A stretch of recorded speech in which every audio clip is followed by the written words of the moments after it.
অধিকারবোধ এমন এক জিনিস যার উপর নির্ভর করে আপনার প্রত্যাশা এবং প্রাপ্তি। যার কাছে কোনো অধিকার নেই তার কাছে কোনো প্রত্যাশাও থাকার কথা নেই, আর যার উপর অধিকার আছে তার কাছে প্রত্যাশা থাকাটা বাঞ্ছনীয়। সম্পর্ক আসলে কি চায়? সম্পর্ক চায় অধিকার, সম্মান, ভালোবাসা, দায়িত্ববোধ এবং যত্ন। একটা মানুষের ওপর অধিকারবোধ থেকেই তার প্রতি ভালোবাসার জন্ম হয়। পৃথিবীতে শত কোটি মানুষের ভিড়ে আপনি কিন্তু সবার উপরেই অধিকার দেখাতে চান না। আপনি ঠিক তার কাছে অধিকার দাবি করেন যাকে আপনি ভালোবাসেন। যেখানে নিজের অধিকারই থাকে না সেখানে নিজের প্রাপ্য সম্মান এবং গুরুত্ব পাওয়া যায় না।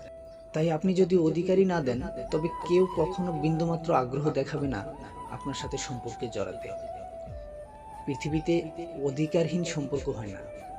সম্পর্কে পরস্পরের প্রতি পরস্পরের অধিকার সম্পর্ককে গভীর করে তোলে।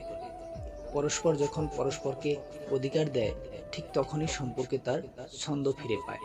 অধিকারবোধ থেকেই মূলত মানুষের প্রত্যাশা আসে, আর সেই প্রত্যাশা পূরণ না হলেই অভিমানে অভিযোগ, আর তারপর বিচ্ছেদ।